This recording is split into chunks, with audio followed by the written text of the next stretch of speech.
आप लोगों ने ट्यूषा शर्मा मर्डर केस के बारे में जरूर सुना हो, जिसमें एक नोएडा की ट्यूषा शर्मा की शादी मध्य प्रदेश के रिटायर्ड जज के बेटे के साथ होती है, जिसके शादी के कुछ ही दिन बाद उस पर लगातार दहेज को लेके उसे परेशान किया जाता है। अंततः वह इनिशियली प्राइमा फेसी में यह प्रतीत होता है उसने सुसाइड कर लिया, और इसके बाद राज्य सरकार पर लगातार दबाव बढ़ने लगता है कि वह जांच में फास्ट करे, लेकिन उसके बाद वह जांच सीबीआई को हैंडओवर कर दी जाती है। और इनिशियली अभी सीबीआई ने गिरिवाला सिंह, जो इनकी लॉस थी विक्टिम, को उसको अरेस्ट कर लिया। लेकिन देश में हमें ये भी समझने की जरूरत है कि केस इतना हाई प्रोफाइल क्यों बना, क्योंकि दोनों जो फैमिलियां थी काफी वेल ऑफ फैमिली थी, काफी वेल्दी फैमिली से बिलोंग करती थी। इसलिए लगातार सुप्रीम कोर्ट ने सुओ मोटो लिया।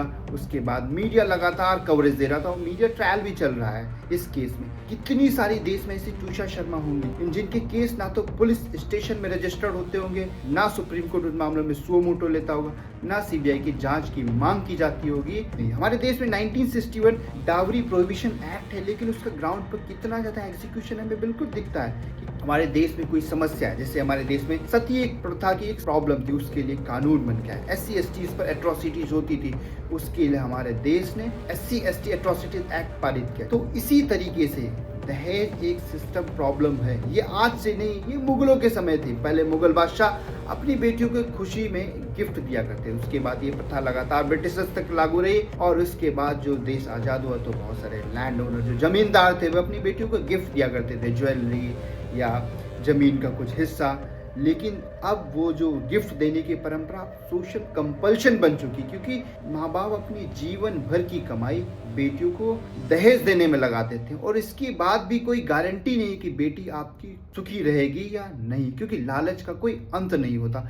इसलिए हमारे देश में एक स्ट्रिक्ट कानून लाने की जरूरत है, जिसमें गिफ्ट लेने पर लिमिटेशन हो, क्योंकि गिफ्ट देने के नाम पर आप बोलेंगे कि गिफ्ट दिया जा रहा है, बट गिफ्ट का क्या कोई लिमिटेशन है कि आप 10 लाख का गिफ्ट दे रहे हो, 2 लाख का गिफ्ट दे रहे हो? क्योंकि गिफ्ट पर लिमिटेशन की बहुत जरूरी है। एक कैप होनी चाहिए कि आप इससे ज्यादा गिफ्ट नहीं दे सकते। तो इस तरह के कानून अगर हमारे देश में नहीं आएंगे, तब तक ये दहेज ऐसे ही आपके केस आते रहेंगे। ये तो एक केस था, देश में हजारों ऐसे केस हो रहे हैं। ना तो पुलिस रजिस्टर्ड करती है, और ना ही सीबीआई इसकी जांच करती है, और ना ही एक्यूज्ड जो अपराधी हैं वो कभी जेल के अंदर जा पाते हैं।